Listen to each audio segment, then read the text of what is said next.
Okay, so this shiur is for all Cholim of Klal Yisrael, and particularly Gavarim of Shimon ben Ruvain, and all the other Cholim of Klal Yisrael. Amen. Okay, next Melacha is extinguishing, which is called Mechabe, Mem Chaf Bet Hey, Mechabe. Three prohibitions here: terminating or reducing combustion, extinguishing a flame or making it smaller, and C, disconnecting an electrical appliance or reducing the flow of a current. One may not open a window near a candle flame if the flame is likely to be blown out. However, one may open a door even if this causes a thermostat to activate a heating system as a result of the change of temperature. One may prevent the spread of a fire by placing or pouring water around, but not onto the flames. Obviously, when there might be any danger to life, a fire must be extinguished in a normal manner if there is any delay in using indirect methods. One is permitted to turn off a gas tap if its flame has blown out. If possible, this should be done using a shinoi in an unusual way.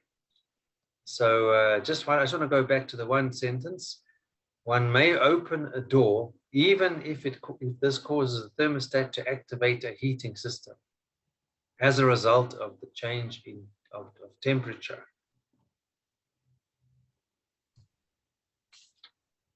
Any idea what that may be, Damon? I don't know. I just don't know in a fire. What happens if there's no loss to human life and everybody's out and you're going to lose everything you've ever owned? It could be, but it could be dangerous. You never know. It might change course. It could. I think you put it out normally. If it's a little. I've heard a story a few times. The same story. It's basically if your house starts burning down, right? If you're Orthodox Jew and your house starts burning down, you can throw a bucket of water on and it's going to save the house. You can't do it. Can't do it unless it's near. It depends on this. If you know it may be a danger to life, then you can. But obviously, if you know, I think if you know for certain, yeah. If it's a danger to life, then you can do it. If it's not a danger, if it's not then you can't do it. Yeah. That's the proviso. Yeah. But if you assume, but like there's other things like. I was just thinking of this now while I was reading. Like if someone is ill, you drive them to the hospital, even if it might be a minor thing. It could be. So you're allowed to. So yeah. I think. Look, the truth of it is, Gavin, one never knows how it could spread to enjoy. Yeah, that's the thing. Yeah. That's different. So if you're in a townhouse complex, you have to put your fire out. I think it's going to. Yeah. All right. Anyway, as soon as you have a fire, just come to your local Orthodox rabbi. Yeah, phone him. Yeah. Phone him when the fire's on. What do I do, Rob? Shabbat, sorry about this. I apologize. All right. Just a revision on 47b3. So there's another challenge to Rav. Come learn a proof from the following brisa. If one brought his ox into the homeowner's courtyard without permission, and the ox ate the landlord's wheat and developed diarrhea and died, okay, the landlord is exempt from liability. But if he bought the oxen with the landowner's permission, the landowner is liable to pay damages. So what we're saying in as follows is that if you bring in your ox without permission and something bad happens to it on the premises of the homeowner is exempt. It's not his problem.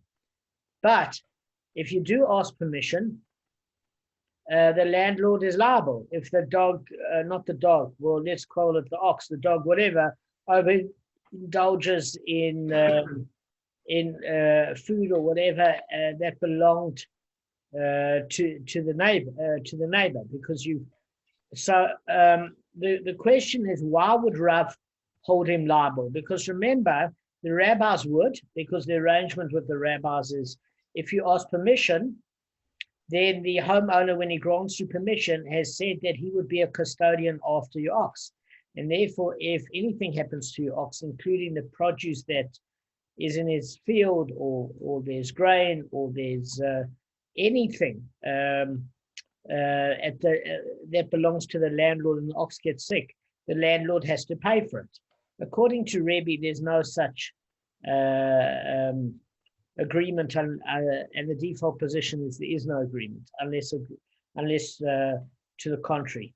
So with Rav, we don't know what to do here, because Rav was saying, look, at the end of the day, the ox shouldn't have eaten. So how would you answer Rav? So the ox would say, Rav would say that the landlord isn't responsible for his wheat damaging and killing the ox, especially if there's permission. So the challenge is rejected.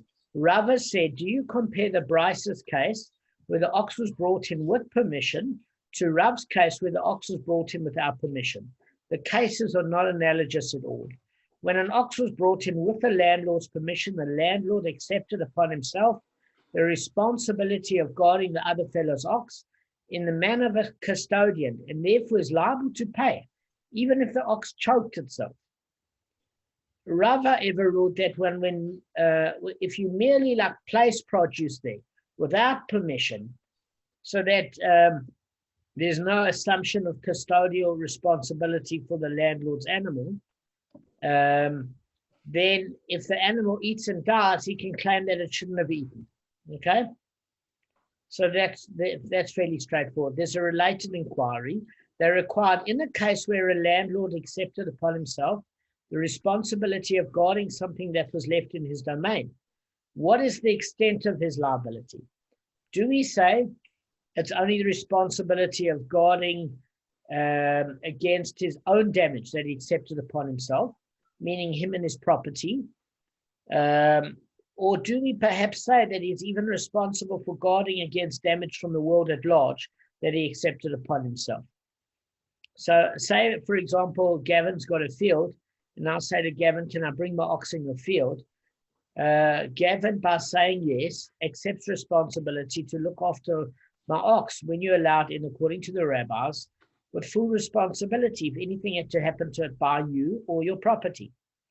But we're asking, what happens if there's another animal that comes in from outside and trespasses into Gavin's property? Is Gavin liable for anything that could occur, even external forces, not that are under his ownership, to my ox? Okay, so basically, one of the resolutions that's offered, it says, come learn a proof for Rav Yehuda Bar Simon taught the following brisa in Tractate Nezikin of the school of Kana. So there were different Amoraic schools. Kana was one school, and they each had different versions of the brisa, basically. But Kana was a very well-known school. If one brought his produce into the homeowner's courtyard without permission, and an ox came from elsewhere and ate it, he is exempt from liability. So guys, we've got three different examples in the Mishnah. We've got pottery, we've got produce, and we've got ox. Okay, so now we're dealing with the case of produce. Yes, it was originally brought as a question of an ox, but we're saying it doesn't make a difference. The principle is the same. So if I have produce and I'm bringing it into Gavin's property with permission, and Kevin's is the next door neighbor, and his ox wanders into Gavin's property and eats my produce, does Gavin have to pay for my produce because he undertook custodianship? And what did we learn? We learned that in fact Gavin is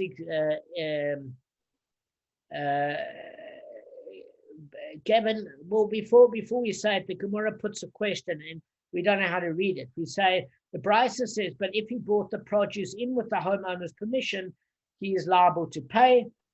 Who does the brisa mean is exempt from paying, and who is liable to pay? So initially, when we read this, we think, hang on, maybe Gavin is excluded from paying when I never asked permission to bring my produce into his property. And maybe when when Gavin accepts me allowing entrance into his property with my produce, he accepts liability even for Kevin's ox. So we're saying no, it's not the case. The acceptance of liability or exemption from liability doesn't have anything to do with the homeowner Gavin, because my produce was consumed. What we're saying there is that if permission was granted, then basically Kevin is responsible. Why is Kevin responsible? Because Kevin's ox trespassed. And since the homeowner, Kev? Listen.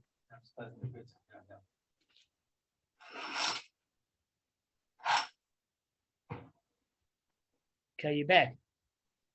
So, Kevin, what we're saying is as follows, is that in a case where Gavin granted me permission to leave my produce there, Gavin's only responsible for his ox and his person or his property damaging my produce. But because he's given me permission, it's as though we share the premises together. It's like a joint owned or joint allowance of property. So what does that mean, Kevin? It means that if your ox comes into Gavin's premises and eats my produce, you pay for shame in a private domain. Because I was granted permission, it means that Gavin and I basically have rights to the place together, and therefore I'm protected under the law of private property, and therefore your ox eating my produce is under the category of shame at which you must pay. However, if I didn't ask Gavin for permission and I left my produce at Gavin's place, Kevin would not have to pay as the next door neighbor's owner of the ox. Why? Because there's no difference between public property, which is basically the fact that I trespassed onto Gavin's premises. I'm not allowed that protection. Why? Because think of the definition of public property. It means there's produce there everywhere. There's different animals that can eat. And since I didn't have the courtesy of asking permission, I don't deserve the courtesy of protection as a jointly private used land. And therefore, Kevin is off the hook simply because under the law of Shane, if I didn't ask permission, I'm trespassing into Gavin. So then when your ox is trespassing, they cancel each other out, and it's seen as the public domain, of which you do not owe for shore or regal damage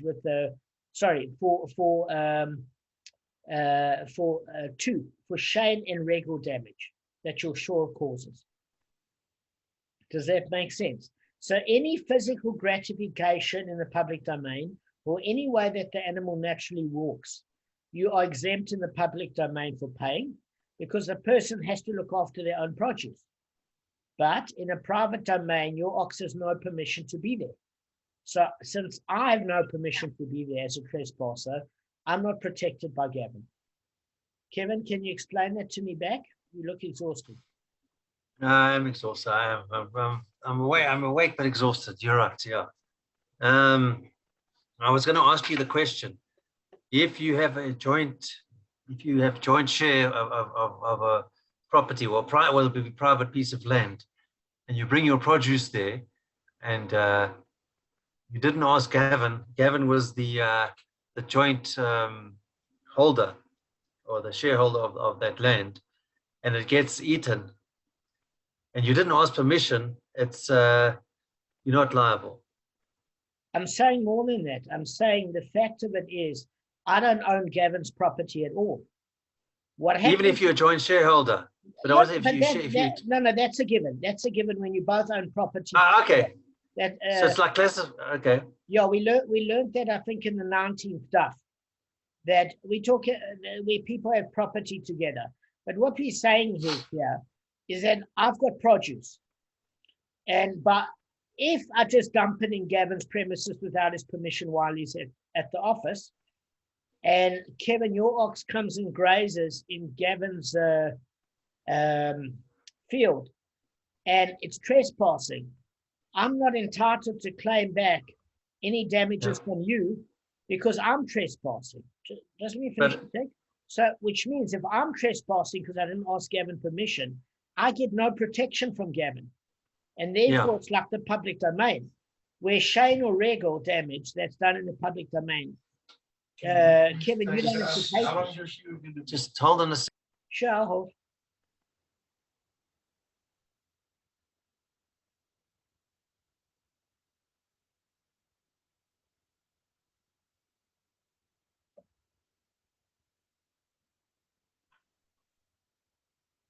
Sorry, man. Okay. No problem.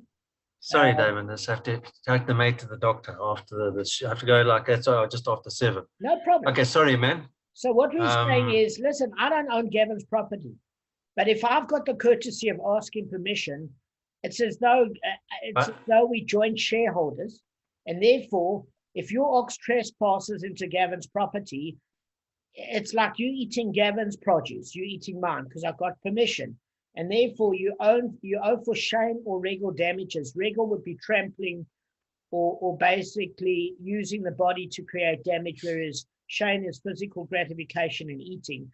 Either way, you'd have to pay me or Gavin for what you damaged because I asked permission. When I don't deserve Gavin's protection. That's all we're saying.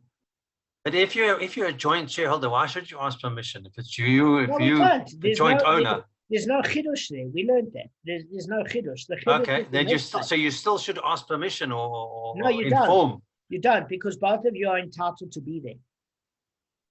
Both of you are entitled so it's not. This is a case where Gavin's doing me a favor. So the Gemara is saying that basically Gavin is a custodian if he damages my produce with his own property. But how far does it go? Does it mean Gavin's liable for damages from external sources? And we're saying no. When it says you're liable, the third party that causes the trespassing is liable when I ask permission. And when I didn't ask permission from Gavin, the third party is exempt because it's as though I bought my produce in the public domain. It offers me no protection. Yes, that's what we're saying. So we're saying then the next part of the Gemara, I'm not reading word for word here, guys, I don't have to, is that, all right, so we understand that with regards to like the food aspect. But what happens if I bring my ox there? And I bring my ox into Gavin's premises without permission, and Kevin's ox then gores my ox. What's the story then? Is Gavin liable for it? Is Gavin liable for it? Or is Gavin only liable if his ox gores my ox there when he's granted me permission? And it said, yes, there is liability and there is exemption. So we say, who's the exemption and whose liability? It's not Gavin's. When I've asked Gavin permission, if your ox, Kevin, you're the next door neighbor, comes and gores my ox and kills my ox, in that particular case, you would have to pay, and even if I didn't ask permission, you would have to pay because in the public domain you're responsible for carrying damage, for goring. So the Gemara sounds confused, and it says, "Well, what are you talking about? What do you mean exempt from liability and liable to pay? You're not exempt. Anytime carrying happens, the person that caused that damage has to pay. In other words, Kevin, your ox damaged my ox. It doesn't matter if it's in the public domain, if it's in Kevin. It's either half or full. Yeah. Depending on time and words. Correct. There's no exemption. It's either half or full. So what we say, we don't understand what this exemption of liability is. Because it doesn't matter where your ox goes. There's nothing to do with Gavin. You pay. So we're saying, hang on a second, there's a chiddush. We're not saying exemption in terms of non-payment. We're saying exemption in terms of full liability, because this Gemara is going according to Rabbi Talfon. So Rabbi Talfon makes a kol v'chomer and he makes a dayu. So the kol v'chomer is as follows, right? Let me explain to you. Firstly, I'll explain what his laws are, and then I'll explain how he gets it. Rabbi Talfon says that if your ox is gored from a trespassing ox in your private property, full damages. There's no such thing as for a tam ox half payment damages in the domain, in privately held domain. The rabbis say there's a concept of tam and muad. Tam is always half payment damages, and muad is always full payment damages. Tam from a half payment damages from the body of the attacking animal, and muad is full payment damages from choice property. But Rabbi Tarfon doesn't say it like that, Kevin. Rabbi Tarfon says like this, is that in the public domain, tam is half damages. But if your ox is trespassing in my domain, then even for tam, it's full damages. Okay? But, so that's the kol. How does he derive this from a kol v'chomer? This is how the kol v'chomer goes. If for shein and regel, you are exempt entirely in the public domain, and in the private domain, you pay full damages. Then when you are liable for half payment damages in the public domain for keren, are you even not more so liable for full payment damages in the domain of private property? That's how the kol v'chomer works, logic.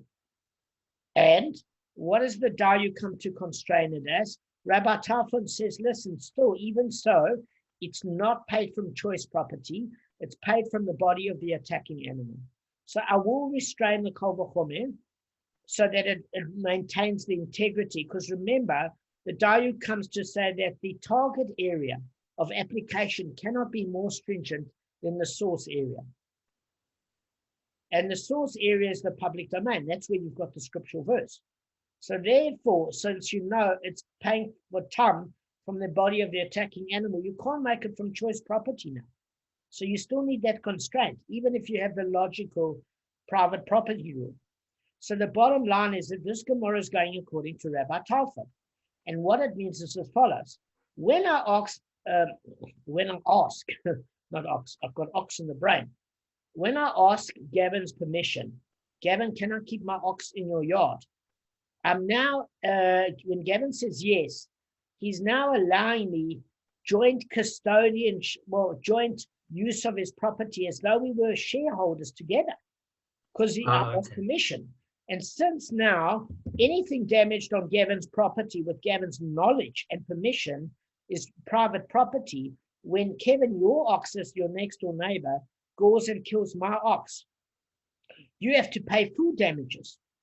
However, if I did not ask Gavin permission and while he's at work, I decide to leave my ox there and your ox kills my ox, then I don't deserve that protection. Then it's as though I stuck my ox in the public domain. I'm only entitled to, even according to Rabbi Tarfon, half payment damages. Does that make sense? Okay. I hope I explained it well. I just explained it without reading it from the back of my head. I hope it was sufficiently clear for you guys. Yeah. Okay. Now that we've discussed that, we say, well, there's a related incident. There was a certain woman who entered a certain house with a homeowner's permission to bake bread there. A goat belonging to the homeowner came, ate the dough. Obviously, the dough became overheated in the animal's stomach, and it expanded, and the animal died. Rava obligates the woman to pay the homeowner the value of the goat. Shall we say that Rava disagrees with the opinion of Rav? Because Rav said, listen, you never made the goat eat. It ain't your problem. They can't extract it from you.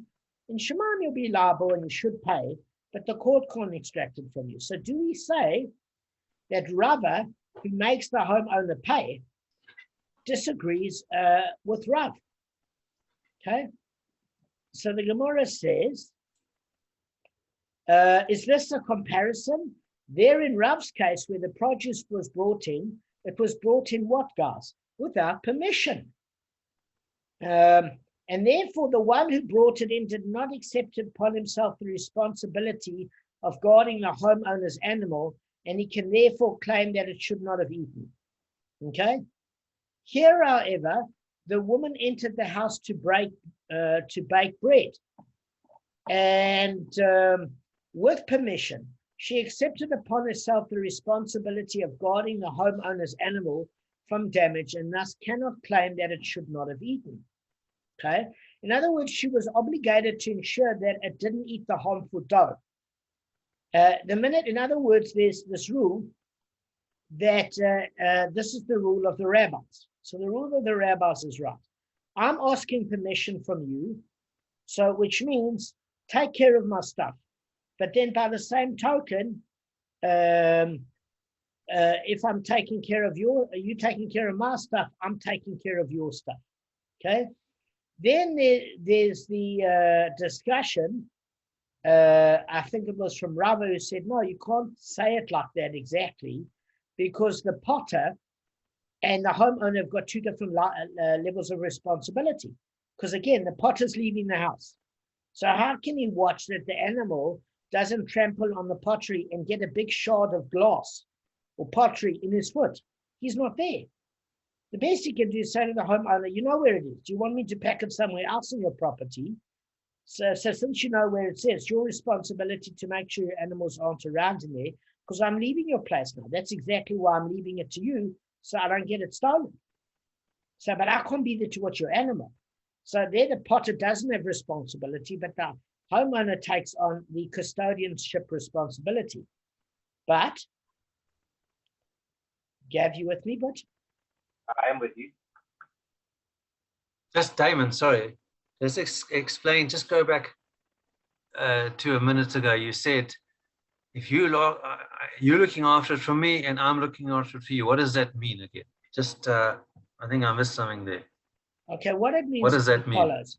The rabbis say, look, there's a mutual arrangement.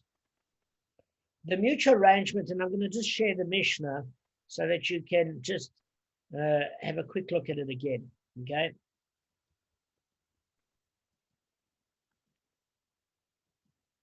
Okay, so the Mishnah says as follows. Okay, I'm just going to zoom in. If a potter brought his pot into the homeowner's courtyard without permission and the homeowner's animals broke it, the homeowner is exempt of liability. And if the homeowner's animal was damaged through the pots, the owner of the pots is liable to pay for the damage.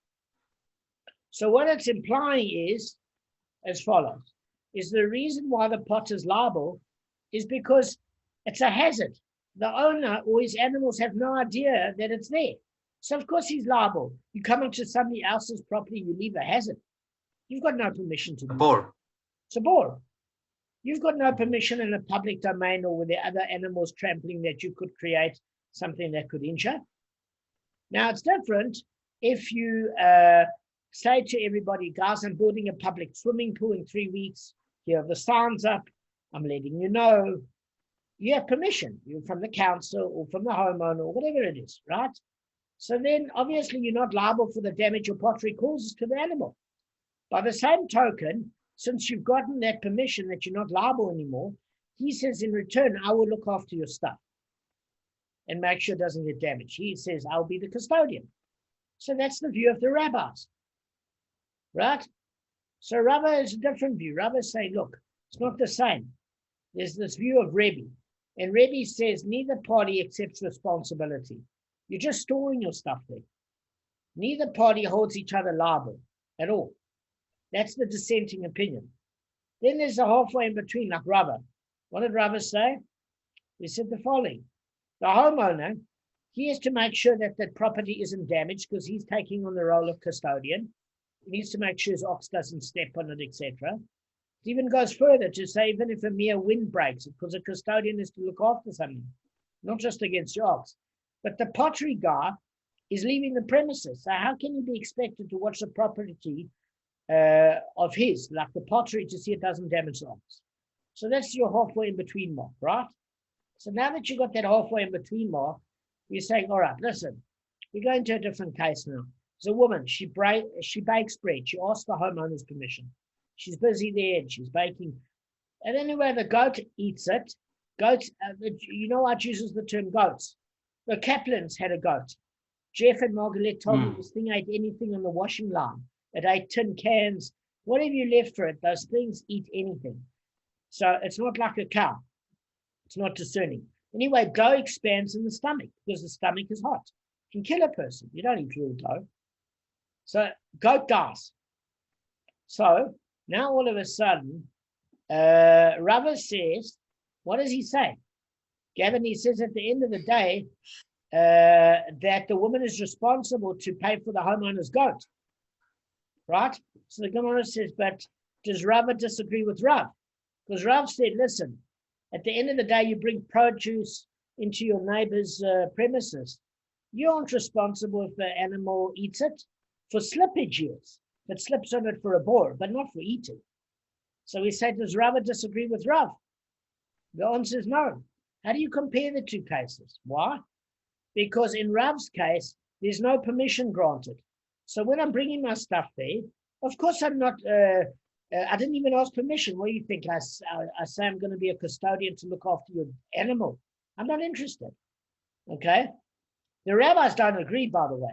The rabbis turn around and say, not like Rav, whether you slip, whether you eat, whatever thing, you don't have permission, you pay, not just for slipping.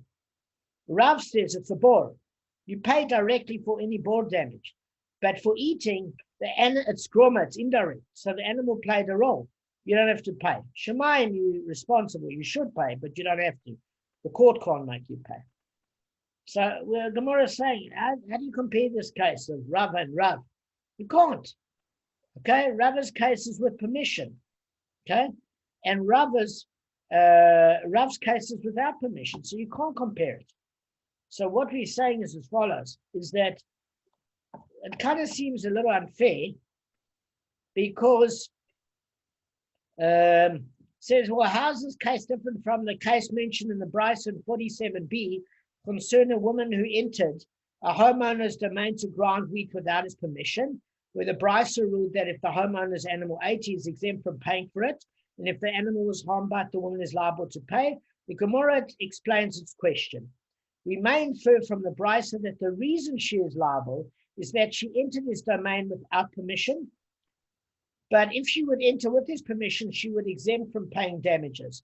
We see that the woman who received permission to perform a chore in another's domain does not automatically assume responsibility for guarding the homeowner's property from damage. So what we are saying here is, look, it seems a contradiction to the rabbis. What's the contradiction? Well, the rabbis say if you ask permission, then you're technically not responsible. Here she asked permission, in this case she has to pay, and Rav is saying even more extreme. When there wasn't permission granted, you don't have to pay because it's groma. So we're saying, hang on a second, let's clear this up. Generally, when you ask permission, you don't have to pay because the person is aware that you're leaving stuff there that could be detrimental to his animals. Okay? And therefore, he absolves you of responsibility when you ask permission. Why, in this case of the woman baking the bread, is she liable? Well, because we're learning a different law. When she's grinding flour from wheat, okay, it's a very modest activity. Why did she go to him? Because maybe he had a machine. You know those pestle and mortars that you grind? Maybe he had one of those things. She didn't want to sit there with her hands, and it's a machine, and it's all done very cool, you know. And he said, "Yeah, sure, I'm at work. You can use my machine. It's fine." That's one thing. If she didn't ask permission, the rabbis would say she'd have to pay.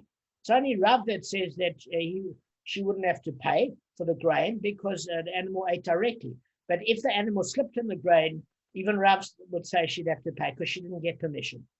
But in this case with the baking, if she granted permission, she should be off the hook because the homeowner says, listen, now that you ask permission, you're not responsible. Just like if your pottery caused damage or your produce caused damage, I'm aware you're here. It's my responsibility to make sure my animals don't eat with what you have to do. So we're saying, well, in this case where she asked permission, why is she liable to pay for the dough that the goat ate and exploded, kind of, you know, because she asked permission. So there's a very simple answer. When it comes to a woman in this brisa, the brisa is teaching something else. When a woman has to knead dough, she basically has to work in like a tank top and get in and with her feet and her hands, and she looks very sexy. So the homeowner can't be anywhere near her. This is a shiur for the 21st century. So the homeowner has to be modest, otherwise she'll be on his mind all day. So what happens is when he grants her that permission, the etiquette is he has to leave. And since he has to leave, how can he be expected to protect his animals from being harmed from her produce or her dough or whatever the case may be? So since she's immodest and he has to leave, she now takes the responsibility upon herself, okay, to look after his animal to make sure that they don't eat from her dough because he's not there. That's what the Bryce is coming to teach. In this case is an exception. All right, guys, we finished the summary. We're at 48A2. I think today was very productive. What do you think? Yeah. Yeah, very good, eh? Thank you. Yeah, Damon, sorry, sorry, I've got to go. I've got to take the maid to the doctor. So I would have had to sign off here anyway now. 2 minutes, because we got 2 minutes. Yeah. Okay. Arthur, can you come on the screen a second? Calling Arthur. Nanu. You remember Morgan? I'm just trying to get hold of the person. No problem. No problem. I wanted to congratulate Arthur specifically because Arthur does about 2 hours a day of Rabbi Cohen's learning. Yeah. And that's why he tolerates me, because Rabbi Cohen makes sense of it and then he tolerates me. And I want to thank you, Arthur, for the inspiration and for learning more than a teacher. It is absolutely incredible. And I want to thank all of you guys. Damon, it's easy. I just listen while I'm riding. It's not easy because other people would listen to music and you look after people and you look after the vulnerable and you are very well-rounded, Arthur. And I mean like your midot are good, your learning's good. And I'm just saying you put in tremendous effort in your life and it's just appreciated. To all you guys, we have reached the 300 shiur. 300 shiurim you have done. Wow. Shalosh ma'ot, Damon. Shalosh ma'ot. May Hashem bless all of you. Shiur mispar shalosh ma'ot. Correct. May Hashem bless all of you and each of you. Amen. For your learning. Thank you, mate. Thank you guys for being 300 lessons patient with me. So, well, you are 50 lessons. You have a run phones in there too. So, guys, thank you very, very much for all your effort.